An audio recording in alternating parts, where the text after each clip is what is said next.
성도 여러분 평안하십니까? 우리 주님의 놀라우신 은혜가 여러분들이 계신 곳에 늘 함께 하시기를 간절히 바랍니다.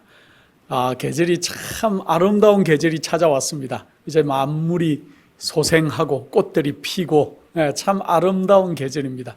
저희 집 주변에도 얼마나 많은 꽃들이 피는지 드라이브하고 나가고 오고 들어오고 할 때마다 꽃들 보는 재미가 쏠쏠합니다. 참 좋은 계절입니다. 이 아름다운 계절에 주님 만나기 위해서 열심히 준비하시는 우리 온 성도님들의 신앙이 소생하는 계절이 되시기를 간절히 바랍니다. 미국이 정말 지금처럼 성경의 예언이 정확하게 이루어지고 있는 적을 과거의 전례에서 본 적이 없을 정도로 성경의 예언 그대로를 미국이 이루어가고 있는 것 같습니다. 트럼프 대통령이 2기 집권을 했지요. 집권을 하고 난 뒤에 세상이 거칠 것 없이 변화하고 있습니다. 누구를 중심으로? 미국을 중심으로. 정말 계시록 13장에 어린 양처럼 올라온 미국이 용처럼 말하겠다 했는데 그 예언 그대로 정말 거칠 것 없이 용처럼 말하고 있습니다. 미국이. 여러분들 미국이 시작하자마자 트럼프가 2기 집권을 시작하기도 전부터 누구를 때립니까? 캐나다를 때리고 멕시코를 때려요. 사실은 미국의 입장에서 미국과 가장 가까이에 붙어 있는 우방국들, 동맹국들이 바로 캐나다하고 멕시코예요. 그런데 왜 트럼프가 멕시코를 때리고 캐나다를 관세를 부과하겠다 하면서 굉장히 때릴까요? 그 이면에는 중국이 있다는 것들을 알아야 될 것입니다. 사실은 미국이 캐나다를 때리는 것이 아니고 멕시코를 때리는 것이 아니고 그 실제적인 이면에는 크고 올라오고 있는 중국을 때리는 것이지요. 사실은 미국은 우방국들, 자기가 인접한 캐나다와 이 멕시코의 관세를 거의 부과하지 않고 멕시코나 캐나다에서 만든 물건을 거의 이렇게 바로 들어올 수 있도록 그동안은 했습니다.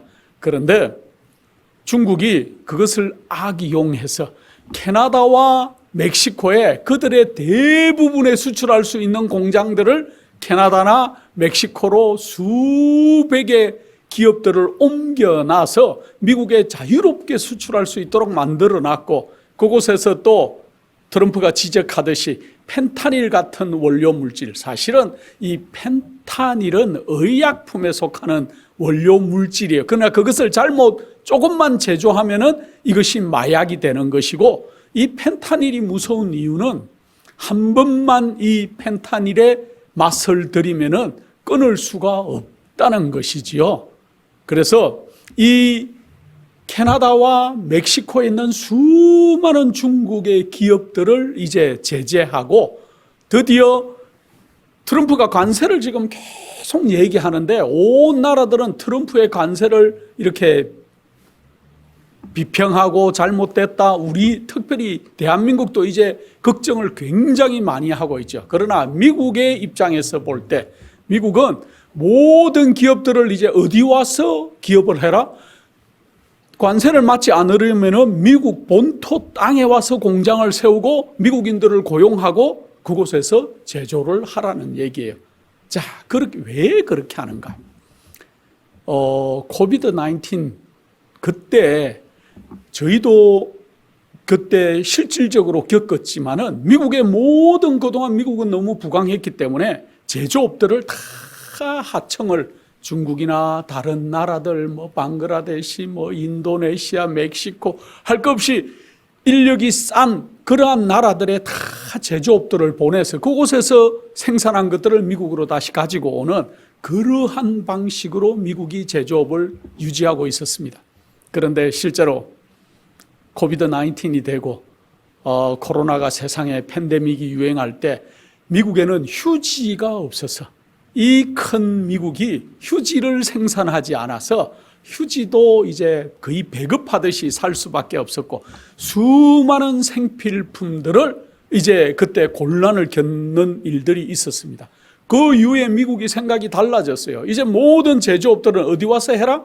미국으로 들어와서 해라. 예. 그렇게 함으로 미국은 더 부강해질 것이고 튼튼해질 것이고, 예. 그렇게 하겠다는 것이 관세 정쟁의 이면에 있는 생각이라는 것들을 우리가 좀 알아야 될 것입니다.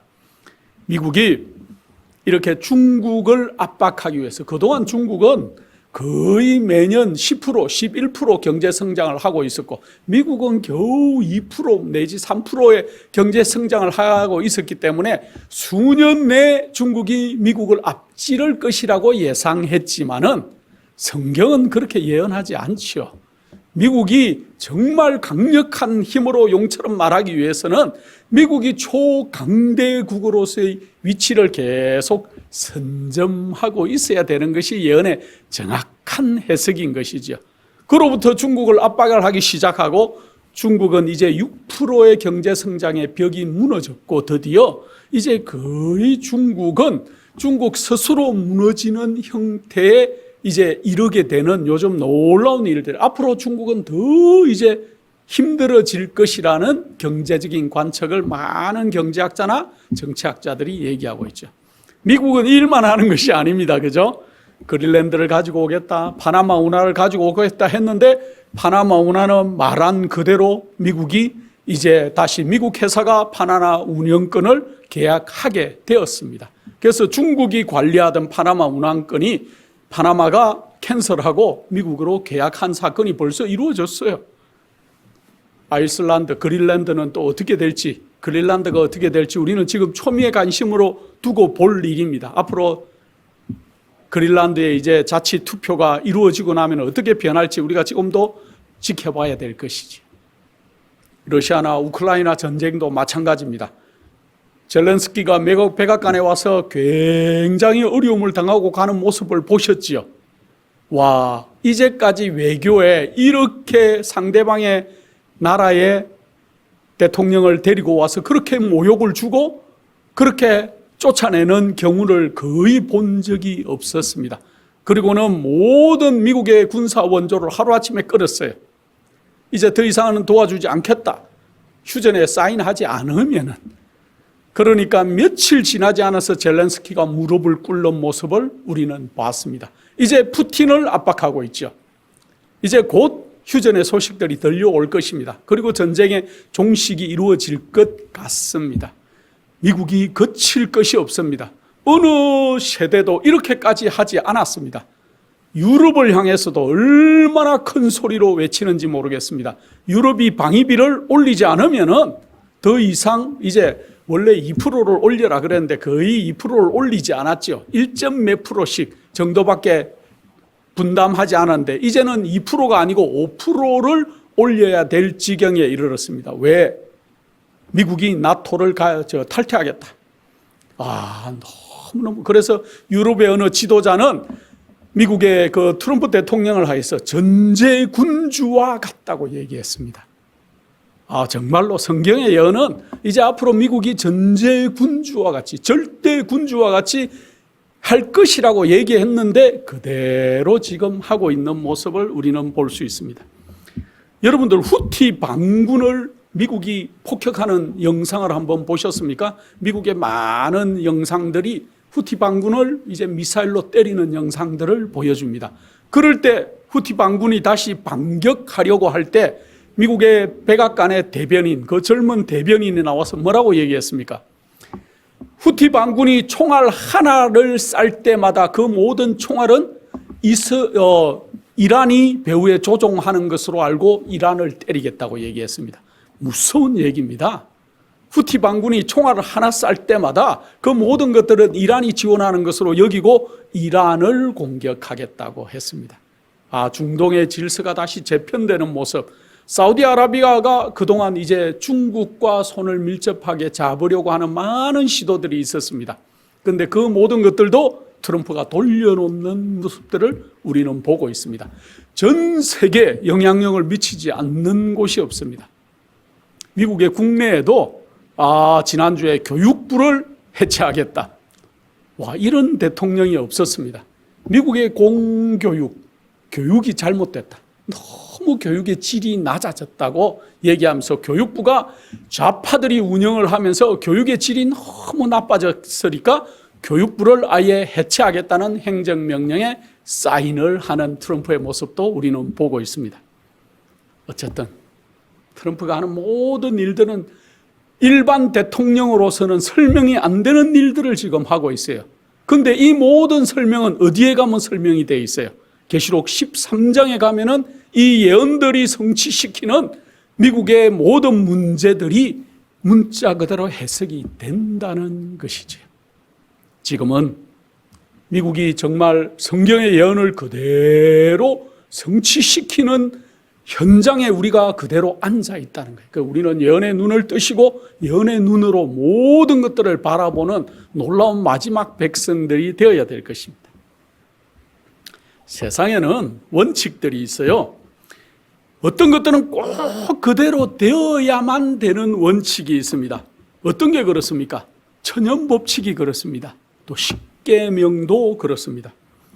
물이 높은 곳에서 아래로 흘러야 되는 것이 천연의 법칙입니다. 만약에 물이 거꾸로 흐른다면 어떻게 되겠습니까? 큰일 나겠죠. 별들이 하나님의 운행하라고 한 계획대로 돌아야 됩니다. 달이 지구를 돌듯이 지구가 태양을 도는 이 모든 것들은 천연의 법칙 속에 정확하게 그대로 이루어져야지 만약에 거꾸로 돌거나 돌지 않거나 하면 큰일이 나죠. 도둑질을 하면 안 되죠. 사람을 속이면 안 되는 것입니다. 하나님의 계명을 어기고 자기 마음대로 하면은 필경은 사망에 이를 수밖에 없다는 것도 하나님의 원칙이에요. 그런데 이렇게 천연의 원칙들이 있고 십계명에도 법칙이 있듯이 재림에도 원칙이 있는 거 여러분들 아십니까? 우리 예수님께서 이 땅에 다시 오신다는 그 재림에도 원칙이 있어요. 예수 그리스도께서 이 땅에 다시 재림하시는 그 일이 어떤 원칙이 있을까요? 원래 원칙이 회복이 되면은 예수 그리스도께서 이 땅에 다시 오실 수 있다는 거예요. 하나님께서 아무 이유도 없이 이렇게 오랫동안 재림을 지체시키는 이유가 아무 이유 없이 그렇지 않다는 것입니다. 그래서 하나님께서는 이 지구를 다시 회복을 시키셨어야 다시 예수 그리스도를 이 땅에 보내시고 하나님께서 정말로 공의로우신 하나님이라는 것을 온 땅에 증명하시는 일이 있어야 된다는 거죠. 하나님이 무조건 용서하시고 자비만 베푸시는 것만으로는 이 땅이 문제가 해결이 되지 않는다는 거예요. 그래서 우주에 온 법칙이 있어요. 그 법칙에 오류가 생기면 안 되는 것이지요. 그래서 하나님에 대한 신뢰도가 떨어지거나 손상되면 안 되는 우주의 원칙이 있습니다. 그래서 우리 온 인류가 만물이 살아가는 모든 대원칙에는 하나님의 법칙에 기쁨으로 순응하는 그러한 사람들이 나타나야 된다는 놀라운 원칙이 숨어 있다는 거예요. 에덴 동산에서 선악과를 따먹으면 안 된다는 원칙이 있었습니다. 그것을 따먹으면은 그 언약을 어기면은 피조물은 어떻게 됩니까? 죽음을 맞이할 수밖에 없어요. 태양이 열을 발산해야 온 인류가 살아갈 수 있죠. 태양의 그 빛을 인해 가지고 식물도 성장하고 사람도 살아갈 수 있고 모든 만물이 그렇게 생장하고 발전할 수 있는 것이 태양이 열을 내야 되기 때문에. 그런데 태양이 열 내기를 중단한다면 어떻게 되겠습니까? 계명을 어긴 사람들이 계속 살도록 허용을 하면 세상이 어떻게 될까요? 그래서 하나님의 뜻대로 살지 않고 죄를 짓고 살아가는 인간들이 이 땅에 파다한 이 세상 가운데 하나님의 원칙 속으로 다시 회복되는 일들이 이 땅에 있어야 예수님께서 다시 이 땅에 오실 수 있다는 거예요. 예수님이 다시 이 땅에 오신다는 이유는 이 지구의 모든 것들이 회복된다는 것을 의미하는 것입니다. 의인들이 옛날의 모습으로 처음 창조했을 당시에 의로웠던 모습으로 우리가 회복될 때 예수님의 재림이 이루어지겠다는 거예요. 그래서 원래 창조의 목적 그대로 그 상태대로 우리가 이제는 돌아가야 될 때가 되었다는 거예요. 이렇게 온 세상이 슬픔과 고통과 억울함과 또 참담함으로 덮여있는 세상이 아니고 우리가 정말 하나님을 올바르게 섬길 당시의 모습으로 변화되어야 되는 거예요. 그래서 재림에는 이런 조건들이 숨어 있는 거예요. 그래서 성경에는 예수님께서 이 땅에 오실 조건을 얘기하는데 그 조건을 가장 잘 설명한 하나님의 종 가운데 한 분이 바로 오순절날 성령 받은 베드로의 설교예요. 베드로의 설교의 한 두세 문구 중에 이런 귀한 말씀이 있습니다. 사도행전 3장 19절로 21절에 그러므로 너희가 회개하고 돌이켜 너희 죄 없이 함을 받으라. 이같이 하면 유쾌하게 되는 날이 주 앞으로부터 이를 것이요 또 주께서 너희를 위하여 예정하신 그리스도 곧 예수를 보내시리니 하나님이 영원 전부터 거룩한 선지자의 입을 의탁하여 말씀하신 바 만유를 회복하실 때까지는 하늘이 마땅히 그를 받아두리라. 무슨 얘기입니까? 제가 앞에서 설명한 내용 그대로입니다. 이제 유쾌하게 되는 날이 우리 앞으로 돌아올 것인데 어떤 식으로? 여기 보면은 우리를 구원하시는 그 목적과 방법을 짤막하면서도 정확하게 베드로 선생이 우리에게 설명을 해주고 있습니다. 그래서 성경은 하나님께서 이 땅을 회복하실 때까지 모든 것들이 창조 당시의 모습으로 회복될 때까지는 예수님을 어떻게 하겠다? 맡아두겠다 그랬습니다. 십자가에 달려 돌아가신 이 예수님께서 아무리 다시 우리에게로 오시고 싶어도 오실 수가 없어요. 마음대로는. 언제까지? 만물이 회복되기 전까지. 만물이 어떻게 회복되겠다는 겁니까? 인간들의 참된 회개와 마음의 회복이 먼저 일어나야 된다는 거예요. 그래서 회개하고 돌이켜 죄 사함을 받으면 어떻게 되는 날이 오겠다고요? 유쾌하게 되는 날이 주님 앞으로부터 이르게 될 것이라고 베드로 선생은 설명하고 그때야 예수님께서 우리에게 오실 것이다. 그 전에까지는 하늘이 맡아두겠다. 아직은 예수 그리스도를 보내지 않겠다는 거예요. 그런데 베드로는 회개하라고만 말하지 않았습니다.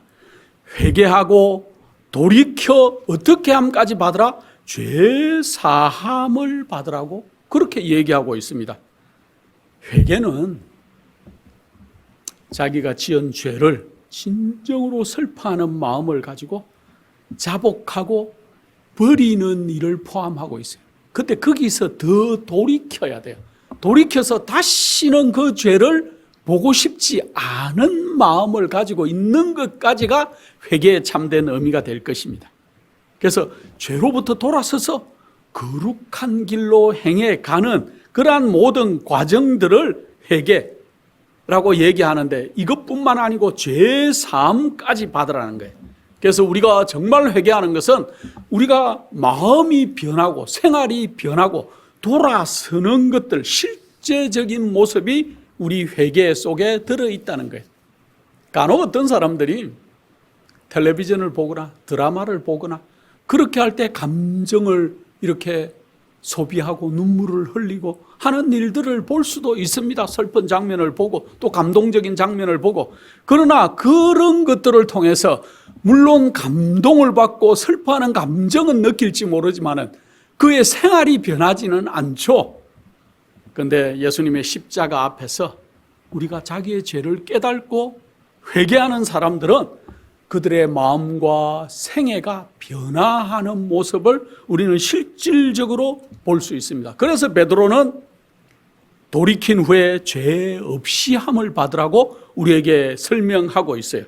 그래서 우리가 정말 죄에서 회방되는 경험, 예.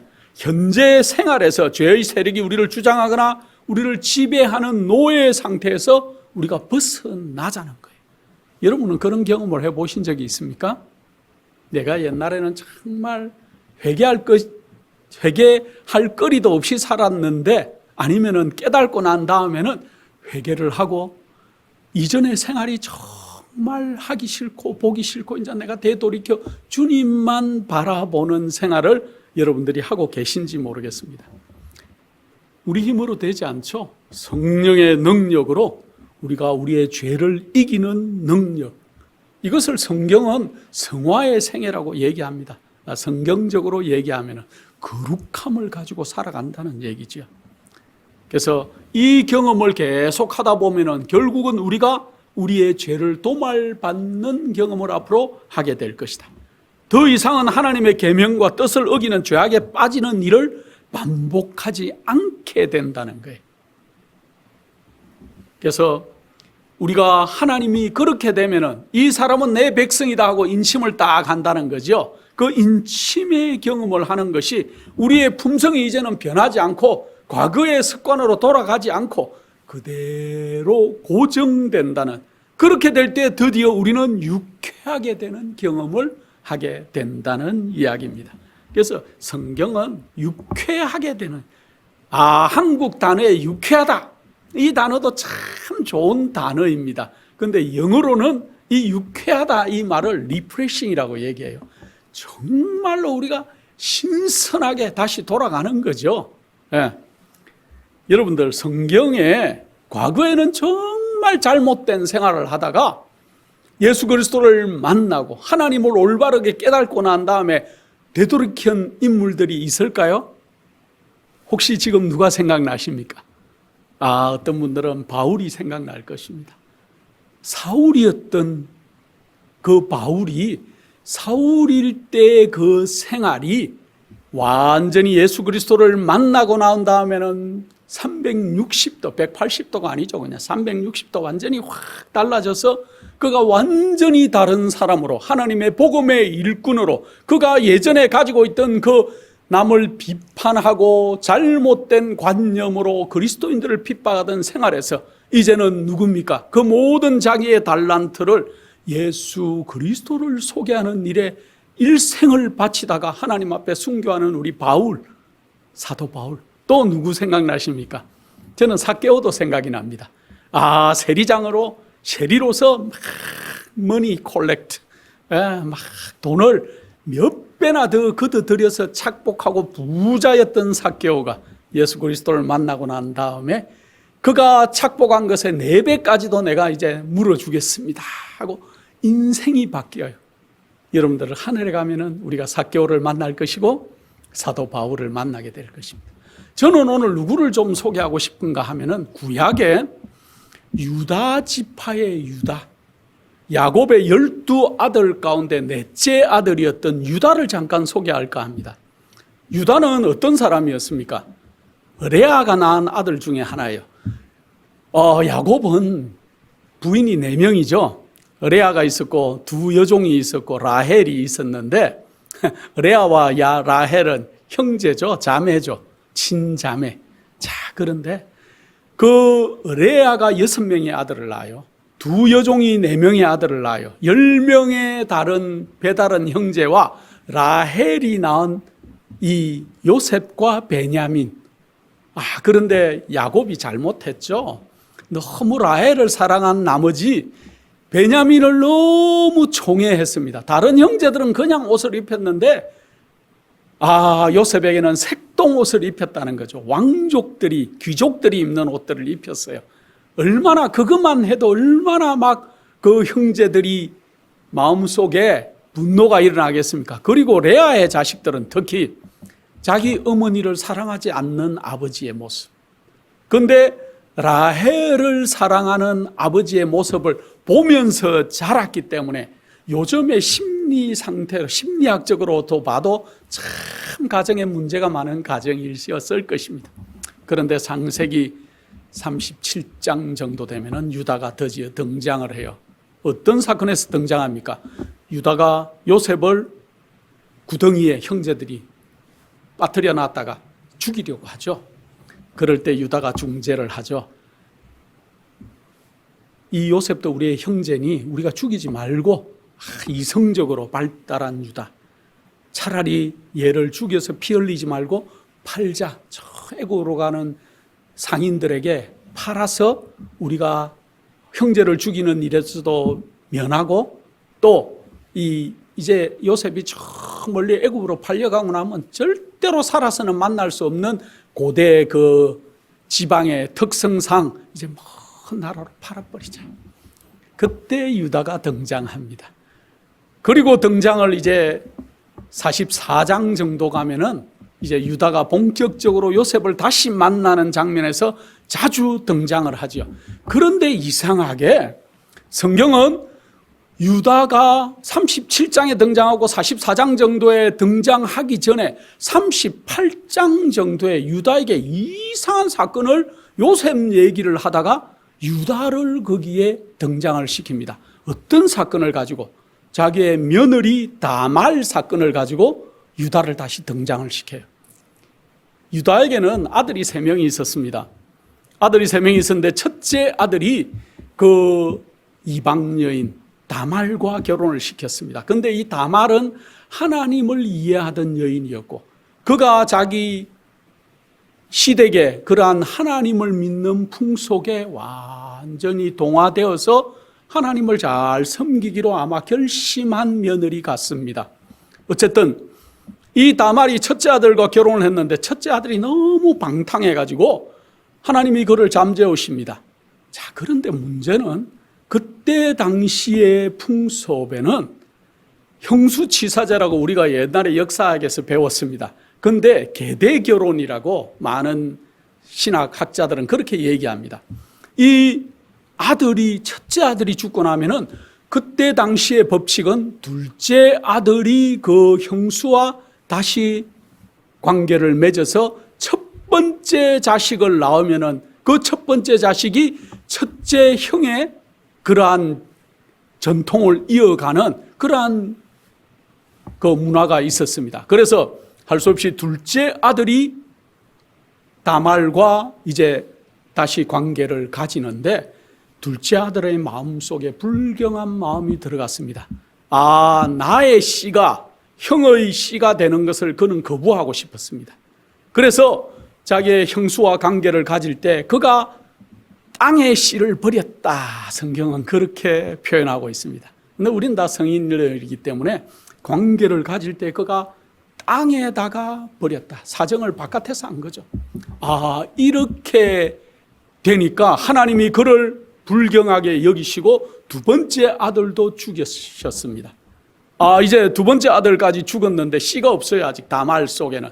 다말의 의무는 그가 그 집안의 대를 이어야 되는 맏며느리로서의 역할을 해야 되는데 씨가 없으니까 이제 셋째 아들을 그에게 또 줘야 되는데 유다가 가만 보니까 셋째 아들을 주기가 싫어요.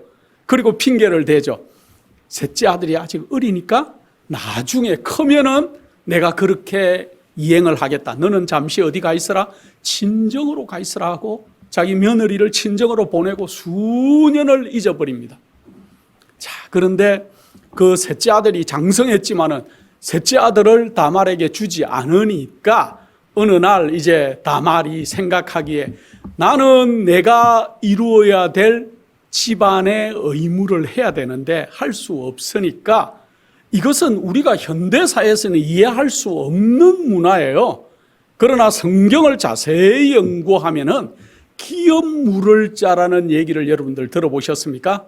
옛날 루시 자신이 없을 때 이제 보아스가 그 친족에게 이렇게 기업을 물어주는 일, 그리고 그로 인해서 이제 보아스가 룻과 결혼해서 다시 자손을 생산하는 일들을 우리가 보고 있습니다. 성경에서. 그래서 기업 물을 자라는 의미는 나중에 포괄적으로 설명하면은 우리 예수 그리스도께서 우리의 대신해서 기업을 물어주는 그 일까지 우리가 비약할 수가 있지만은 제가 다음에 그건 설명하기로 하고, 어쨌든 다말이 생각할 때 유다가 약속을 지키지를 않죠. 그래서 어느 날 이제 털 깎는 시기에 이스라엘 남자들은 가족을 떠나서 몇 달 동안 이제 털을 관리하고 털 깎고 양의 그러한 모든 것들을 짐승을 관리하는 시기에 가족들과 떨어지는 일이 있었는데 그때 자기의 시아버지가 온다는 소식을 듣고 그가 평소에 입던 옷들을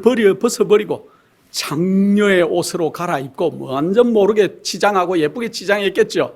그리고 유다가 지나가는 그 길 옆에 앉아서 일었었습니다. 그때 유다가, 물론 어떤 사람들은 유다가 그때 자기 부인을 잃었고 뭐 변명을 하지만은 그게 아니에요.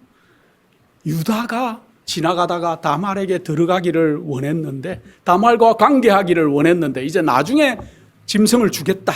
그러니까 그 정표로 뭘 달라. 내가 공짜로는 안 되겠다. 그래서 유다에게 받죠. 몇 가지를, 지팡이와 머리띠와 몇 개를 받습니다.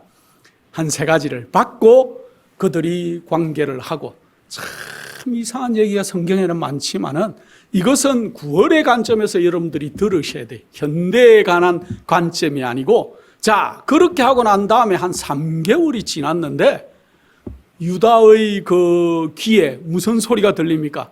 자기의 며느리, 천정에 가 있는 며느리가 아기를 가졌다는 소식이 들려왔습니다. 아, 유다가 노발대발하죠. 우리 집안의 여인이 어떻게 남자가 없을 것인데 잉태를 했느냐, 아기를 가졌느냐. 그래서 다말을 잡아서 죽이라고 얘기합니다. 그때 다말이 소리치지요. 나에게 아기를 가지게 한 사람의 증거가 어디 있다? 나에게 있다.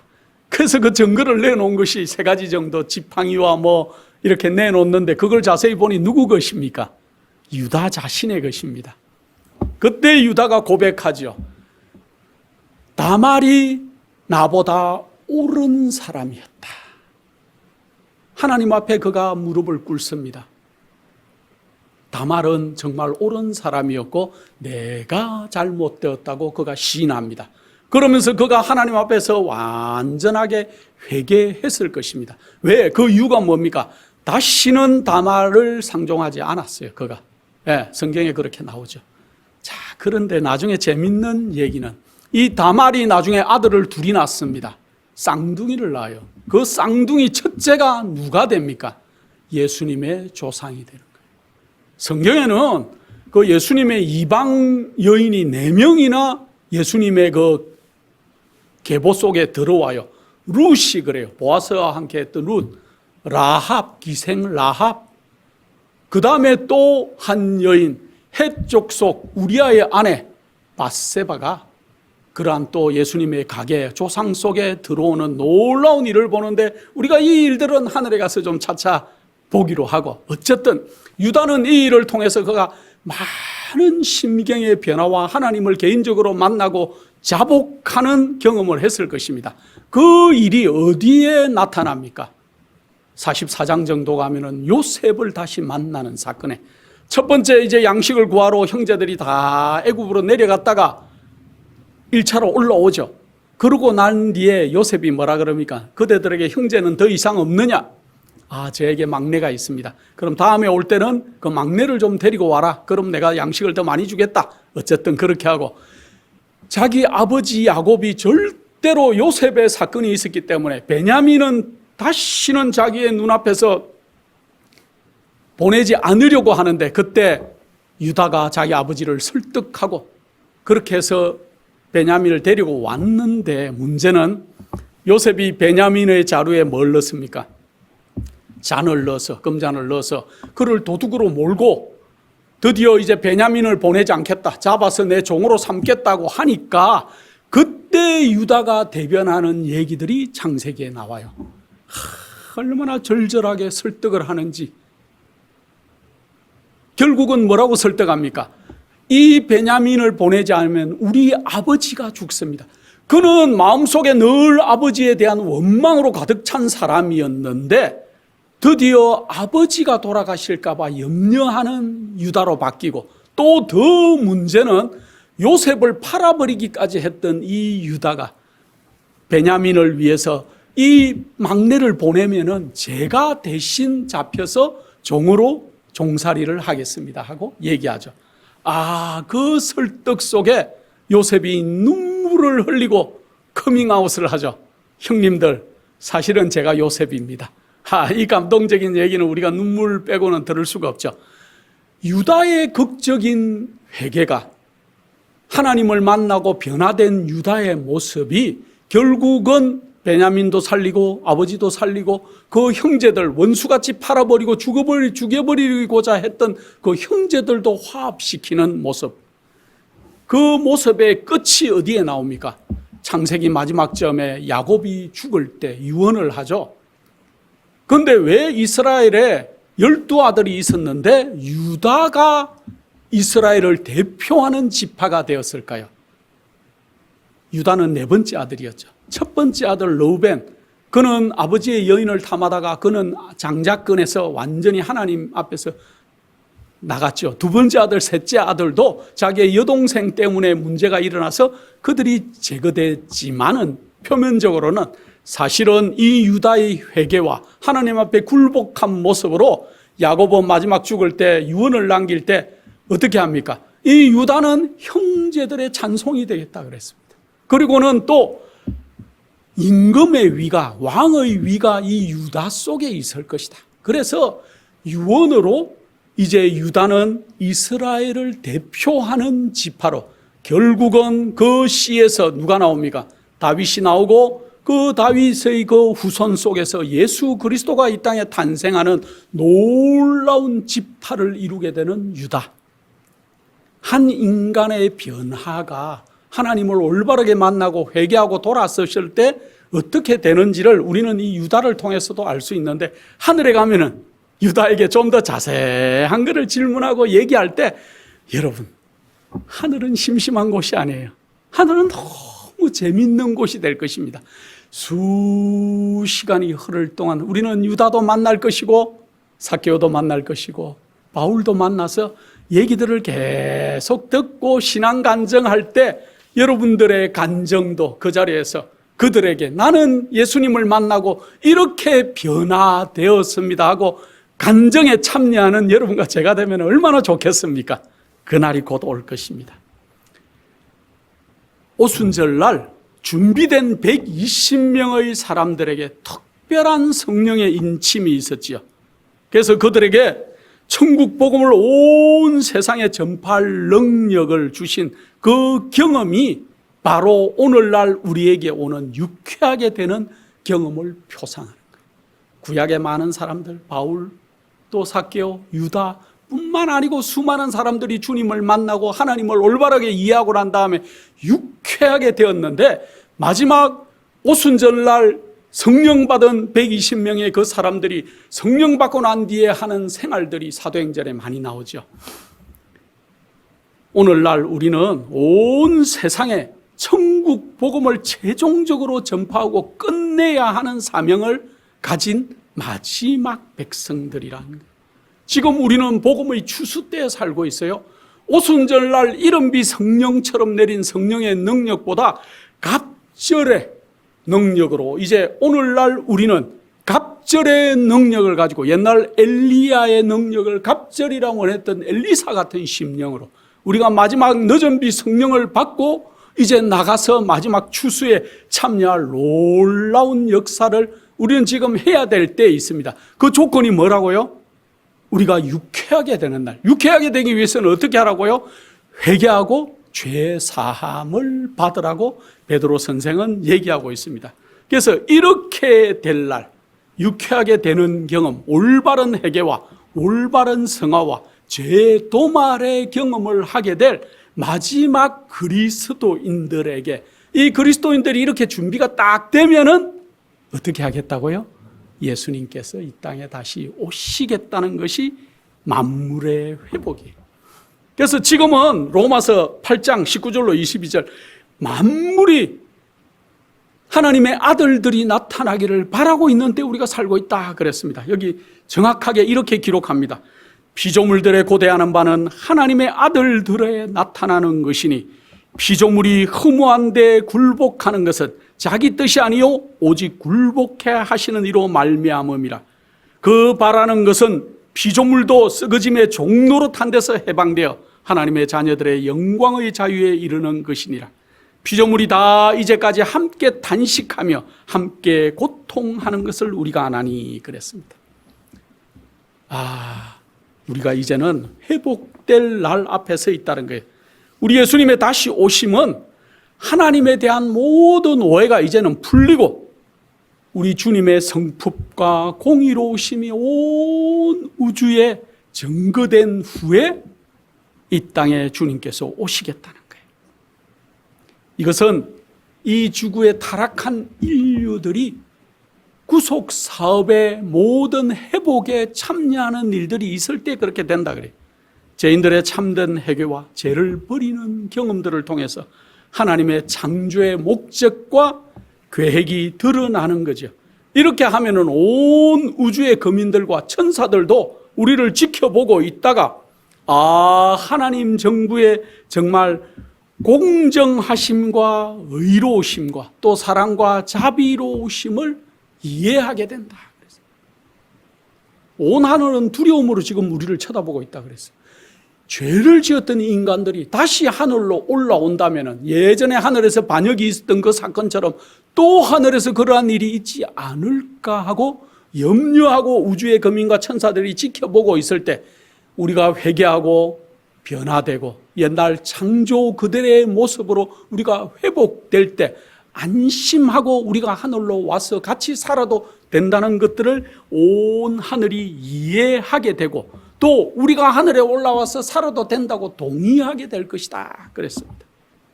그래서 이것은 하나님의 계획이 옳고 하시는 일이 의롭다는 것을 온 우주가 온 거민들이 이해하게 될 것이다.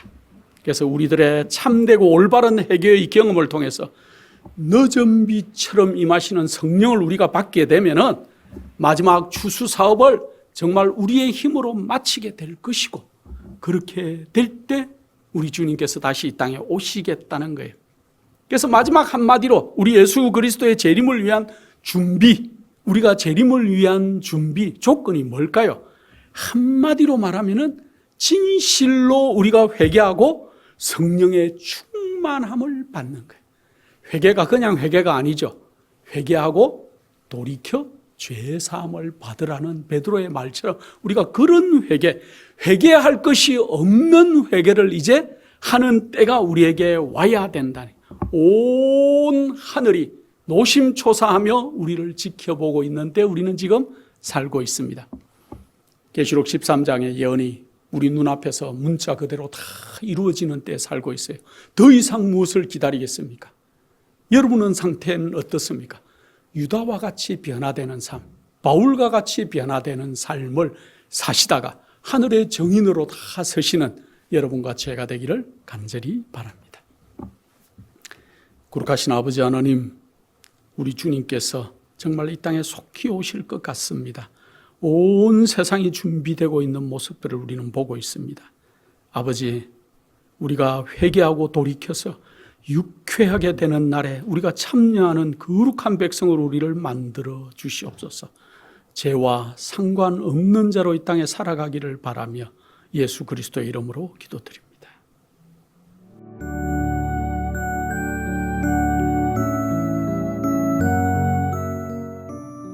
예수님의 재림이 가까워오고 있습니다. 지금은 영원한 하늘을 위해 준비해야 될 때입니다. 머지않아 우리의 재물은 아무 쓸모없는 것이 되고 말 것입니다. 하나님께 은혜를 받으셨다면 받으신 축복을 생애의 빛 복음 사업을 위해서 나누지 않으시렵니까? 헌신하시는 성도님들의 손길에 하나님께서 후히 갚아주실 것입니다. 후원해 주시는 모든 성도님들께 감사드립니다.